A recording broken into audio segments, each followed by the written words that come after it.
Stevens just had Rich Gannon, but my guest now is an even better guest, way cooler because, well, he looks a lot like me. But right here, my buddy, I guess I could call you my half brother, right? We can get away with that. So, Zion CllarK, if you haven't seen him, if you don't know his story, you can Google him after this. Just pay attention to this interview that we're doing. But the world's fastest man with no legs, sitting next to the world's slowest man with no legs. So it's been a while since I got to play my sports. But Zion, thanks for coming down here to Radio Row. Your story's amazing. You know, I see a lot of myself in you, and I'm just so proud of the accomplishments that you're doing with your young life, because in my day we didn't have a lot of people that supported us. So you've got a lot of people on your side. And for those people out there that don't know your story, if you just kind of refresh how you got to be who you are and what you're doing with it. Yeah, so my name is Zion CllarK. I'm from Massillon in Canton, Ohio. You might know that of being the home of the NFL Football Hall of Fame. There's a big history behind all that, but I grew up the first 17 years of my life in the foster care system, dealt with a lot of abuse, a lot of suffering, a lot of pain, a lot of loss, a lot of death, and a lot of gang violence. And most people don't make it out of stuff like that, man. And I was blessed with the opportunity to get adopted by the time I was 17 and given like my very last chance at life. And with that last chance, I became a multiple-time state champ, multiple-time national champ. Now I hold a world record. I'm a professional track and field athlete, all-American wrestler. So, I'm trying to see how far this train takes me, honestly. Hollywood here. He's doing all kinds of stuff going on. But the amazing thing is you're very humble. You know, it's not like, you know, this is your normal. This is my normal. What we try to do is educate the world out there that you can be a successful person being a little different. But it's just like people look at us, they judge us by just what we are, but they don't know the amazing lives that I've had and that you're having. Yeah, and think about this. People are always like, would you want to have legs? Or what would you think it would be like to have legs? And I'm thinking, or like what my answer normally is like, all right, so it's just like me asking you, how would you feel if you didn't have legs? You wouldn't know because having legs is all you've known. Not having legs is all I've known. And to us, we just make do with what we got.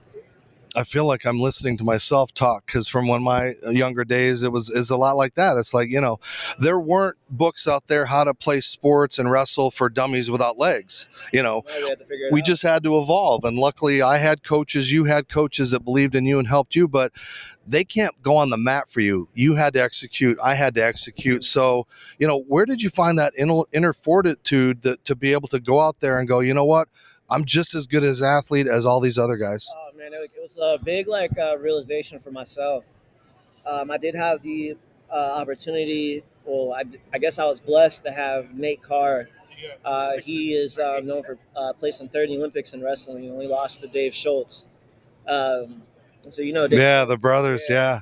one of the greatest wrestlers of all time. So I had one of the masters of wrestling literally living 2 blocks down the street from my mom and I. And I worked with him a lot. I worked with my coaches a lot. I would go seek out different places, different tournaments, and I would still lose. But in a span of 3 months, I was able to turn stuff around, and I finally figured like, okay, this works, this works, this works. This doesn't work, this doesn't work, this doesn't work. And it's like playing it by ear. You go to the drawing board. You should say you're doing a math problem. You go to do the math problem, you don't get it right the first time. Okay, you're gonna try again until you get it right. So that's exactly what I did with wrestling.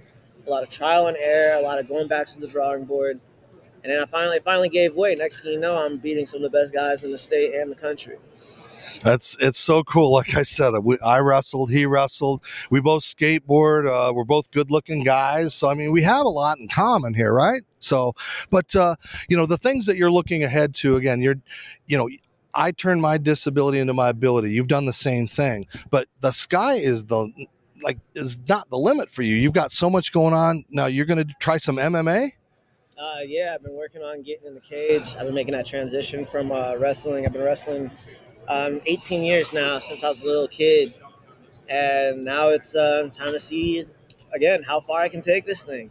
I've been working with the best fighters on the planet, from Rampage Jackson to Mike Perry to Anderson Silva. I've worked with some of the greatest fighters of all time, and got to know them on a personal level and learn from them because they are masters in their craft. When you hear those names, it's hard to think of people that are way better than them. Mhm. You know, so I've just been kind of readjusting, just like wrestling, going back to the drawing board. Because now instead of like trying to take you down to the ground, yeah, I still want to take you to the ground, but I still want to be able to catch you up top. Well, if you're standing straight up, and I still got to be able to get out the way. So there's a lot that plays into a fight. You know, a fight is a fight. It can go either way. It can go all for you. It can go all against you, and that's what excites me about it. And my thing is, I'm not afraid to get punched in the mouth. You punch me in my face, I'm going to smile and probably punch you back even harder. All right, you ready? Enjoy myself. Yeah. Well, we'll start wrestling here, and this will give the fans what they want. But I know what it's like to wake up every day and not have legs. You know what that people don't know our worlds out there. We live in their world. They don't live in ours. So what is the biggest challenge for you? Is it the stairs? Is it trying to prove people that don't feel sorry for you? Like, what is your biggest challenge now? I wouldn't say like regular life isn't a challenge for me. A challenge is when I'm in public and people kind of force their way into trying to help me. I feel like you're about to understand what I'm about to say. You ever been in the airport and they ask if you need assistance, And you tell them no, and they bring up the cart anyway, and you're embarrassed? Yeah, they bring up the cart anyway and say that you have to get in it, or like they go to push your wheelchair after you already said you got it. And that's what I struggle with because there are people that do need help and that do require assistance. But with my thing is, if we're going to be more inclusive and be more inclusive in the disabled world, start asking us if we need help first, and ask for permission to touch our wheelchairs. Ask for permission. Like, yeah, I understand you're trying to be kind, but at the same time, I'm an independent man, and I can handle almost everything on my own. And I'm the same way. And I think you probably speed up the door so you can open the door and hold it for them and blow their minds, because it's like you and I, we have to open our own doors in life. It is a metaphor, but it's like, we have to go home and deal with how are we going to cook? How are we going to wash ourselves? How are we going to do all these things that we have to do that is very intimate, and we don't need to let them into our world. But for you, going ahead, is like, where do you see yourself 5-10 years, down the line when, all this is okay now, but there's, you got to grow up and be a big boy someday, right? Oh no, trust me, I'm already doing the big boy stuff. Might not see me talk about it, but I got a lot of things in the works. I like this. I say it's safe to say that I'm an entrepreneur. Um, I'm an actor. I'm a newly author. I have one of the world's top children's books right now. I have a book it's called Zion CllarK. It's in the UK, Canada, and the US. Starting to sell out. You can literally buy it everywhere. And like I'm doing these things that most people wouldn't do till the later stages of their life. And you know why I'm doing it all now is because I don't want to wait till I'm 50, 60 to retire. I want to retire at 35 or earlier. I want to be able to enjoy my life as a professional athlete, and do good, do right by my people, myself, and my family. Do not adjust your sets, folks. No, this is us. You got two guys without legs just sitting here rapping. Zion CllarK, one of the most amazing stories you'll see. Google him. What's your website so they can check you out on all that social media and stuff that you don't like? Honestly, if you Instagram, Big Z, TikTok, Zion No Excuses, Snapchat, Zion CllarK, Facebook, Zion CllarK, YouTube, Zion CllarK. Honestly, just look up Zion. And he's into so much: drumming, music, acting. What's the limit for you? I don't know. I try to do things that interest me. Nobody wants to live a life where you go do something that bores you and things that don't catch your mind's eye. I do stuff that, one, if it's a challenge, I'm interested. Two, if it looks fun, I'm interested. Three, it's always good to just go put yourself out there because you're not going to know what you can do or what your limits are if you don't go out and test them every day. And with people staring at us, I always say this all the time, but if they're going to stare at us, we might as well give them a show. And you give them a hell of a show. You really do. Absolutely. Skateboarding, we might do some skateboarding, and he and I are going to play in our Stars and Stripes football game tomorrow with Snoop Dogg and Kurt Warner. Are you excited for that? Yeah, the dog dog father better watch out. I'm telling you right now. I'm gonna put the burners on. We'll be both playing a little defense, biting at some ankles and chasing some people down. But Zion, as we wrap up, it's great to meet you. I'm so excited to help you. But in all seriousness, I've had 3 rotator cuff surgeries on these shoulders.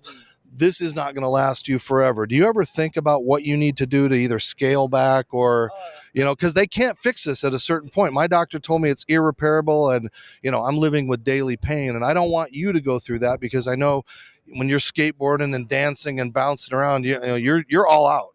Oh yeah, so I see some of the best specialists around the world, just to keep myself up and running every day. Because fighting is a brutal sport. I've been wrestling almost 20 years. That's a brutal sport, and not just wrestling, but wrestling at some of the highest levels, competing at the highest levels you can compete at in these respective sports. And with that being said, I see chiropractic specialists. I see doctors. I might be doing some stem cell treatment. It's all what I can do to make sure I can keep running, keep being the fastest. If anything, I'm about 4 miles per hour faster than when I first set my Guinness record 7 months ago. So I'm getting ready to re-break it. That's amazing. Well, Zion CllarK is going to be here all week on Radio Row. Hopefully we'll see him on some other bigger things. Last thing I want to leave with is your philosophy for both the leggies out there and people that are, not so fortunate, because we have gifts. We're both utilizing our gifts, but what would you like to leave everybody out there with? It doesn't require legs to move forward in life. It requires a will and a passion for what you want. I can't top that. So Zion CllarK, go visit him on his website. Check him out running around. Maybe we'll get a race going tomorrow or something crazy like that. All right, Zion CllarK. Continue to follow our coverage. I'm Dave Stevens at Radio Row Live. This guy's a stud. We'll see you guys later. Thanks for joining us. Bye. Mic drop. Yeah, no, I like having fun.